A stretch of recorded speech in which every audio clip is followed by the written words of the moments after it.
Well, hello everyone. Thank you so much for joining us today. Welcome to our webinar on COVID-19 scams, what you need to know. I'm Tony Allison from Windmill Library, and it's my honor to be co-hosting today's event with my colleague Deandra, Performing Arts Center Coordinator at the Summerlin Library. If this is your first time using WebEx, it's pretty straightforward. Here's what you need to know. You'll see some round buttons on your screen. They might look a little different depending on what device you're using. The key ones are the one with a speech bubble on it. That is, of course, the chat feature. You can type in questions for us and for all participants, so we'll be able to answer those. So if you have any questions at all during the event, please just type them in there.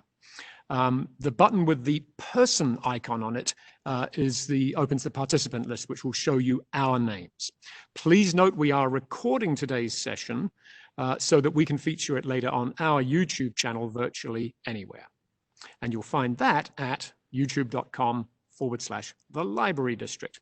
And now it is my great pleasure to hand over to Deandra at Summerlin Library, who has organized today's webinar and who will introduce our presenter. Deandra. Thank you, Tony, and thanks so much for helping set up this event. Hello, everyone. Welcome virtually to the Summerlin Library. We are excited to present COVID-19 scams, what you need to know. Today, we have Darrellyn Bonstell, Community Outreach Director with the Better Business Bureau of Southern Nevada. For the past several years, Darrellyn has been presenting programs in our libraries on various scams. Today, she has a presentation about new scams related to the COVID-19 virus and how to protect yourself from them. We are thrilled that she has graciously agreed to continue presenting these classes for you virtually until it is safe for us to resume live events in our meeting spaces. Please continue to check on our website, lvccld.org, and our library bulletin board for future classes. And now, welcome Darrellyn Bonstell to our virtual stage. Darrellyn? Thank you, Deandra, and thank you, Tony. I so appreciate you having me to do this first virtual presentation with the library system. I'm so happy to be here. I do want to thank Wisconsin BBB for providing this PowerPoint presentation. Hold on, I'm having some technical difficulties here. I can't move my slide. Oh my goodness, hang on. Oh dear. Oh, there we go. Sorry. Okay. Sorry, I had a little snafu there with my keyboard. Again, I want to thank Wisconsin Better Business Bureau for putting together this PowerPoint presentation. I've adapted it a little bit for us here in Southern Nevada. So with that, we will move on. The first topic I want to talk about is the government relief check scams. Now, I know that the first round of stimulus checks have already gone out, but I did read that 32 million Americans still have not received their checks. And I've also read that there's some conversations in the government about doing another stimulus package. So I did want to include this. With the first round, the scammers were already sending out fake checks. I have a picture of that fake check on the screen. The check that you receive will be coming from the Treasury Department, not from a stimulus relief program, as the check there says. So just be wary of that. Contacting people through text messages, email, phone, or social media. The government will never contact you in those forms. And promises of grants related to stimulus checks. I did a little research on that as well. And some of these scammers are calling or texting or sending emails offering grants related to the stimulus.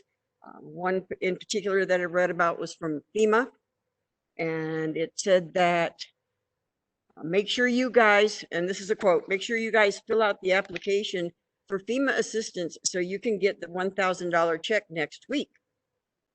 There's a link to click on to complete the application. Some desperate people won't stop to question the government saying you guys and will fall for the scam. Again, remember that the government will not ask you to pay anything up front to get this money, your stimulus money, no fees, no charges, no nothing. The government will not call you and ask you for your social security number, your bank account, or credit card number. Anyone who does is a scammer, so just be careful with that. The envelopes that they send may look official. They're stamped open immediately, do not bend, and time sensitive. No matter what the message, do not click on any links or open any attachments, because that could download malware onto your computer. And you want to check the BBB Scam Tracker about bogus coronavirus related government grants. And I'll go into that a little more. Some things you need to know: you don't need to do anything regarding your stimulus checks. The federal government already has all the information that they need. You do not need to give your personal information to anyone, nor do you need to sign up for your relief check. Although not confirmed, it appears funds will start going out in the next couple of weeks. That was for the first round. Scammers will be using this lack of detail to try to trick you into giving out your personal information for money. On the screen is an example of a text message that was sent. It says $1,000 to help you pass the outbreak has been pre-accepted. Claim by clicking, and then you see the blue text. That's what's called a hyperlink. You do not want to click on anything like that. Just delete the message. Again, the government will not contact you regarding these payments. The grandparent scam, I'm sure most of you have heard of this. If you're not, they've got a new twist on it with the coronavirus. The Federal Trade Commission shared that there is a new twist on the grandparent scam. Scammers use the pandemic to create urgency. If you get a call or message claiming to be a grandchild or other family member desperate for money, resist the urge to act immediately. Verify the caller's ID by asking questions a stranger can't ask or answer, such as your mother's favorite color or something like that. Check the story with someone else in your family or circle of friends. The scammer might say, keep this a secret. That is a very common thread through all of the scams that you encounter out there, you may encounter, because they don't want you to talk to anybody, because somebody might stop you from them getting their money. And remember, never send cash, gift cards, or money transfers. Now, the new twist on this scam, and I saw a news release or a news spot about this. A grandmother was called. It was supposedly her grandson. He was in jail and he needed $10,000 for bail. And she sent it to him immediately. The scammer, not her grandson. What really got me in this news clip was she said that she felt honored that he had called her and not his parents. That just struck me as, wow. So just be careful. Make sure that you are indeed talking to your grandchild. They will use the ruse. Hi, grandma, or hi, grandpa. Do you know who this is? And then you will sometimes automatically say, hi, is this Randy? And then the person has the grandchild's name, and they just move forward from there. So be wary of that. Excuse me. Price gouging. When a seller spikes the prices of goods, services, or commodity to a level much higher than is considered reasonable or fair, and is considered exploitive potential or the potential to an unethical extent. Prices raised more than 15%, if not passed by a wholesaler, is illegal, unethical, and erodes marketplace trust. Anyone who suspects price gouging during a declared state of emergency should report it to the BBB by filing a complaint at bbb.org. Phony text scams. Beware, and this is regarding COVID-19 tests. There is no online test for coronavirus. Phony text messages claiming to be from a government agency offering free COVID tests, ask for personal information and credit card number for shipping. No matter what the message says, do not click. Again, we have an example of that on the screen. Sometimes they'll call into the guise of being from Medicare, offering free tests, and they want you to pay for the shipping or something like that. Again, Medicare will not call you to offer these services or these goods. Okay. Remember, government agencies do not communicate through text messages. Ignore any instructions to text stop or no to prevent future texts. This is a common ploy scammers use to confirm that they have a real live phone number. So always when you don't want to text stop or no, you just want to delete the message immediately because you will not be text messaged by the government. Fraudulent health products. Again, Medicare people may intimidate or imposters, Medicare agents calling to sell you health products. All you have to pay for is the shipping to get your Medicare number or even your health insurance number. Scam websites claim to sell face masks online. Phone online stores may look legitimate. Closer look shows us that they have inflated prices, fake or no business contact info. You want to check the website URL to make sure that the web address is from a trustworthy web address. If you aren't sure, just give us a call at 702-320-4500 and ask for me, and I will be happy to check out the website for you. If you can't do it online, you can always do it online at bbb.org. Scammers may even impersonate the WHO, the CDC, and others. They may look authentic. They can steal addresses, logos, photos, and graphics of real companies. Online sellers claim that they have in-demand products like cleaning products, medical supplies, health products, but never deliver. Be suspicious of testimonials. They can be easily made up and are not a substitute for scientific evidence. Products that claim to offer a cure. Be very wary of that. Computer malware. We talked a little bit about that on clicking those links because this is what can happen. They can download malware onto your computer and therefore be able to access all your personal and private information. Malware can be delivered in COVID-19 themed emails. I don't know about the rest of you, but I personally have received hundreds of emails regarding the COVID-19 virus. You have to be very careful and make sure that all those emails are from verified people that you know. Before, it's okay to open the email, but do not click on any links or open any attachments from unknown senders. Again, the malware will install viruses or steal personal information. Fake phone calls and phishing emails. Fake phone calls claiming to be Medicaid or Medicare representatives, like I spoke about a moment ago, offering free COVID tests. They ask for credit card number for shipping. Again, Medicaid or your health insurance company or Medicare are not going to call you and offer a free COVID test. You have to get that verified through your physician. Phishing emails ask for charitable donations, financial relief, airline refunds, testing kits, and some are offering products for fake cures. Be very, very careful when receiving those types of emails. Robocalls pitching coronavirus treatments. Do not answer phone calls from numbers you don't recognize. This is just a habit that I have for my personal protection. If I don't know the number, I do not answer the call. If it's important, they can leave a voicemail and I will return the call. If you do happen to answer, don't press any buttons. Again, it's just the same as if you were receiving a text message to send stop or no.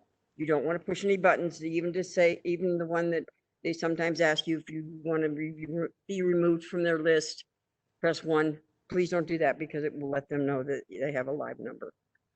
Report all such phone calls to the FTC's Do Not Call and the BBB's Scam Tracker. Now, a lot of people are working at home, and Zoom bombing was a big thing. I think they've got it under control, but I just wanted to go over this briefly. Everywhere Zoom telework is being used, BBBs have found that conference app users of recent Zoom bombing, the hijackers infiltrate Zoom sessions. They're hosted on public channels, making them accessible to anyone, meaning the Zoom. Hijackers can sometimes guess the correct URL, giving them access. So just make sure that when you're using Zoom that you enable embed password in the meeting link for one-click join. This prevents an actor from accessing your meeting. For more information on teleworking, please visit bbb.org/smallbusiness. Phony small business administration scams. How the scam works. Email, text, or caller ID appears to be from the U.S. Small Business Administration. Offers grant for small businesses affected by pandemic. Application looks simple, may request banking and business info. After approved, the business owner is asked to pay a processing fee.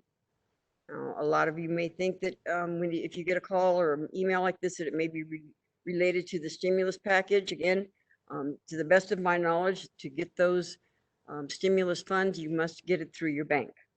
So just be wary of anything that comes in your email, especially if it has an application or something with it. Another version, a friend reaches out claiming to have received money from the exact same grant. This is not a friend, it is a compromised social media account. I have information that one of these appeared on Facebook. The gal said that her friend sent her a message saying that she had received a $150,000 grant.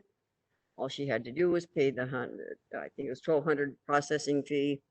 Again, grants are usually free. You don't have to pay any processing fees to get them. And again, if it's related to the stimulus payments, you need to get that through your bank. Tips to spot a small business loan scam. Look for a website that ends in gov or CA is in Canada. Do a quick internet search for similar scams. Government agencies do not typically text or communicate through social media. If you have to pay money to claim a free government grant, it is not really free. And by doing a quick internet search, you just search Google for government scam or government grant scams, and you'll find out there's a lot of information out there. And you can learn more at sba.gov. Investment scams typically involves a fraudster persuading a potential investor to participate and send money for fictitious funds. Fraudster focuses on smaller private investors. Fraudsters might give victims confidence with modest early returns. Things to keep in mind: legitimate investment companies do not cold call people. Professional looking websites, advertisements, or social media posts don't always signify that an investment opportunity is genuine. They use reputable brand names to appear legitimate. Be very suspicious of all offers that are too good to be true. In other words, another high returns in a short amount of time is a big red flag. And you want to make sure that anybody that you deal with investments is listed with FINRA, which is the financial institution for that they keep all the licensing information for any investment person. So you just want to check with that.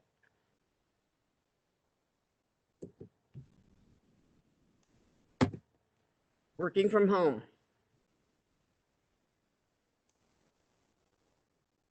Makes you more vulnerable, because when you're working from home, when you're used to working in the office, you usually have an whole IT team to set up all your security on your computers, and you kind of get relaxed about it.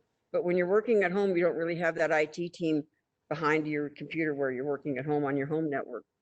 So you just want to make sure that you ensure security of company devices by implementing your firewalls and security software through your internet service provider. Okay, never click on any links or emails, even if they look legitimate. Be wary of all urgent alerts. And there's a new, I wanted to talk a little bit about the new one that's going around, the Google Docs scam, where they send you a Google Doc. You want to make sure that that Google document is coming from somebody that you know.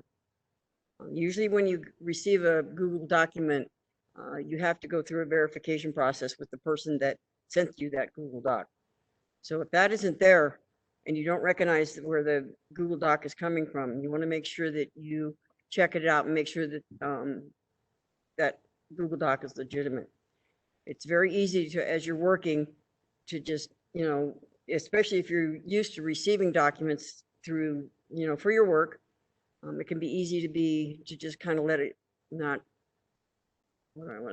to let it slip by, and not really pay attention. But when you're at home, you should probably just try to pay more attention to emails and documents that you receive.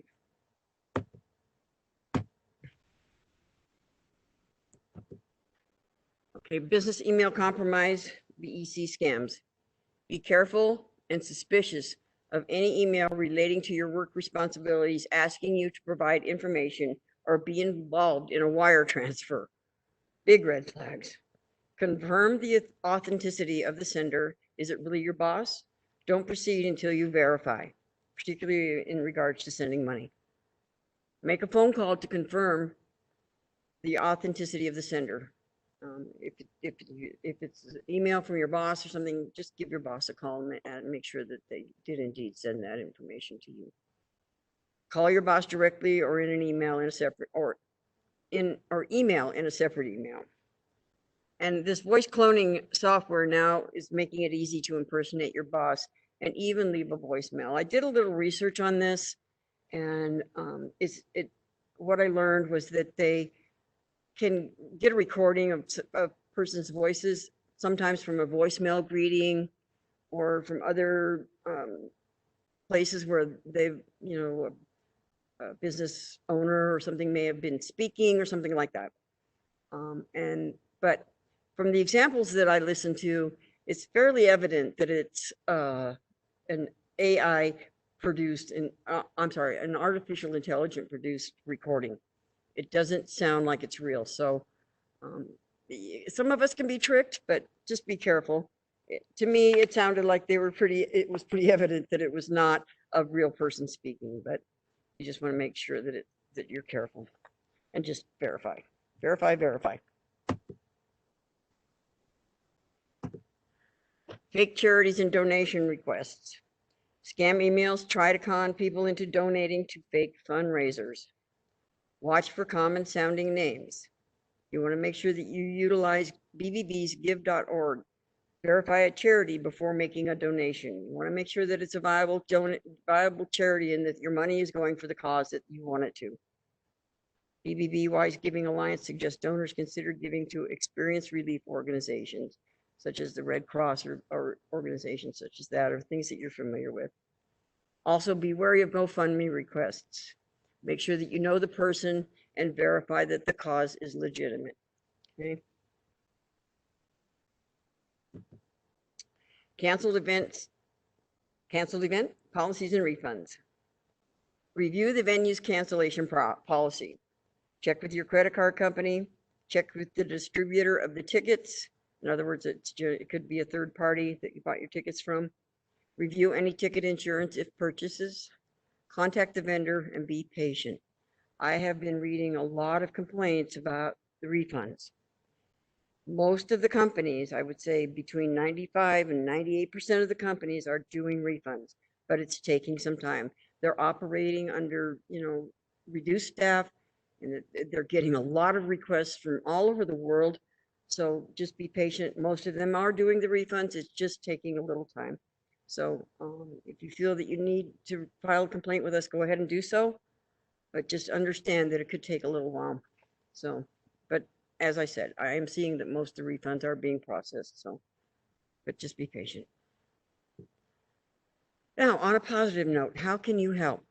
How can we support small businesses during coronavirus? You can skip the refund and take a rain check. Some of the airlines, for instance, are offering, credit vouchers for travel in the future, maybe later in the year or next year even. So you might want to check on that. Consider buying a gift card to use later. Not going to if you can't go to the business right now, you can buy a gift card and use it later on. Commit to future work. In other words, maybe if you're a vendor or something, you can provide for them later on when things get better. We're going to shop local and online.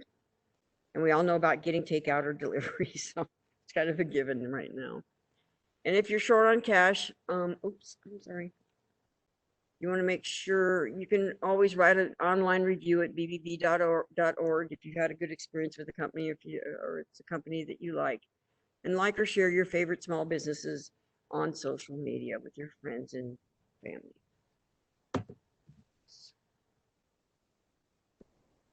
So BBB Scam Tracker is a good resource to check for scams in your area.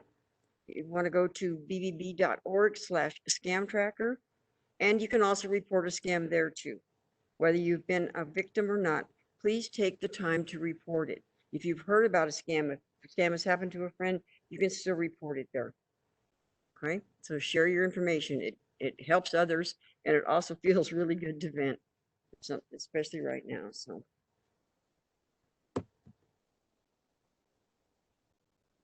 All right, that's it.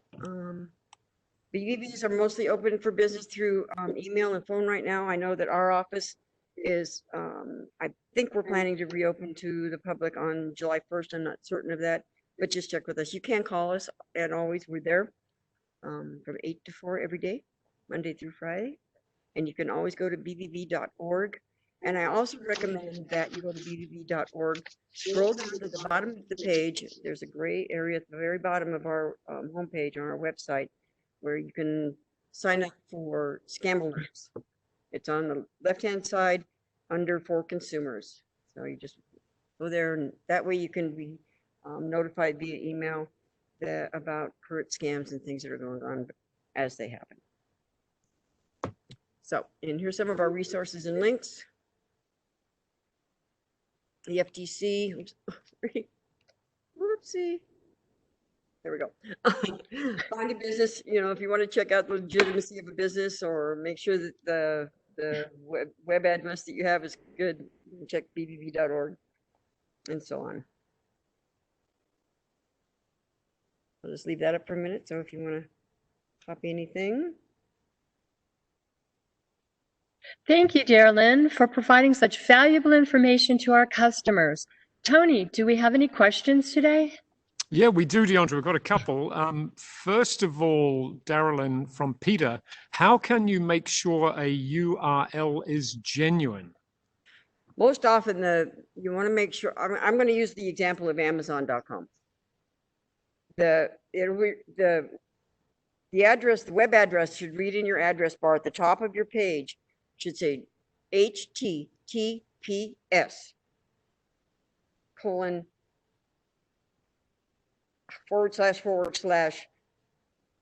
then www.amazon.com.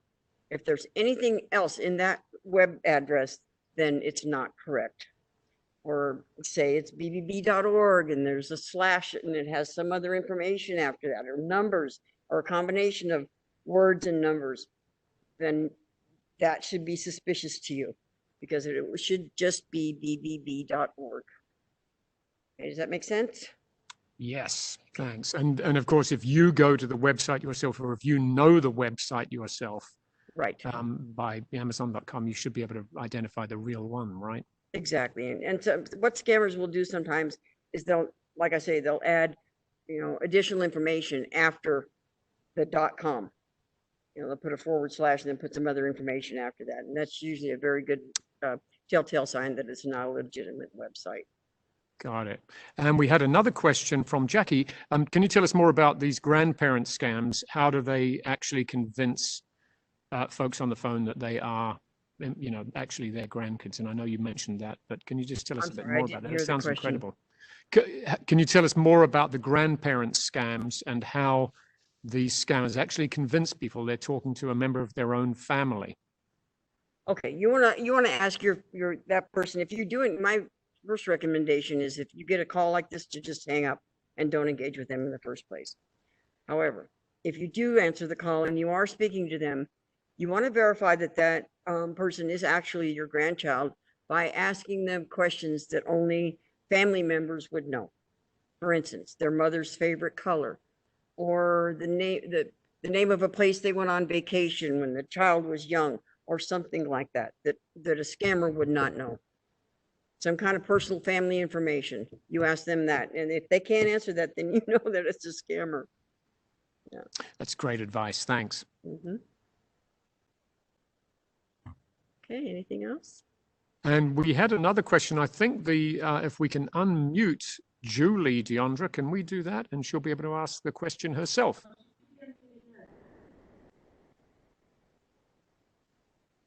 Are you able to hear me? Yes, thanks. Okay, thank you so much for that valuable information. You did answer the question about the FTC and the Department of Consumer Protection. But my next question is, if you file a complaint against a business, what is it that you do? And do you have to be a member of the Better Business Bureau in order for you to do anything about the No. business issue? No. Okay. What do you do? What do you do to the business if there's a complaint? Okay, we take complaints whether the company is accredited with us or not. We process complaints for all companies. Most companies will, if they're not accredited, let's go with that example. If they're not accredited, we carry the business review, we give them a grade, and we ask them to respond to that complaint. Most companies in wanting to provide good customer service and just be good companies, most often will respond to those complaints. Granted, there are some that don't, and we hear that a lot, and they haven't answered complaints, and it affects their grade. Now, if it's an accredited business, you're correct. By contract, they are required to respond to that complaint and reach a resolution. So we don't always reach a resolution through the complaint process. That's why we offer free arbitration. We provide an attorney that works for us. I'm sorry, doesn't work for us, but they offer their time pro bono, to hear a complaint, to mediate that complaint, or well, to arbitrate that complaint and come to a resolution. And that service is free to the customer and the company at our BBB. Some BBBs charge a minimal fee for that service, but we do not. So if they can't reach a resolution through our regulatory voluntary process, through the complaint process, then we can take it into arbitration. And that's available again to accredited businesses or non-accredited businesses. So we carry business reviews on over 60,000 companies. So just here in Southern Nevada. So if you have a question about it, or you're worrying about its legitimacy, just give me a call or check our website at bbb.org. Did that answer the question? Yes, thank you very much. Now, the grades on the business, I'm noticing restaurants very often have grades. Do businesses also, and how can we look that up? You can go to bbb.org and do a search for the company within your area, or you can check it out. You can check for companies nationwide, Canada, and we also have, we also have an office in Mexico City now, so you can do that. You just go to bbb.org and type in your business, and it'll ask you what the location is, and go from there. Fantastic. Thank you so much. That's really helpful. Good, thank you. Tony, do we have any more questions, or does that wrap it up for today? I think that wraps it up for today, Deandra. Thanks. Well, thank you, Julie. Thank you, Tony and Darrellyn. We really appreciate it. And thank you all the attendees that were joining us today for this fabulous presentation. We look forward to having Darrellyn back for her presentation on lottery and sweepstakes scams, either live or virtually, July 21st at 2 p.m. Please watch for posters in our libraries, and for more class details, or visit the events section of our website, lvccld.org. Deandra, thank you for organizing this, and all of you, thank you for attending today. We hope this has been very helpful to you. The recording of this webinar, as you can see on your screen, will be available at our YouTube channel, which is virtually anywhere, but the address for that is youtube.com/The Library District. So please tell all your friends and family about this so they can also learn how to protect themselves against COVID-19 scams. We hope to see you back very soon at our library branches. In the meantime, please continue to stay safe and well out there, and watch out for those scam artists. Thank you.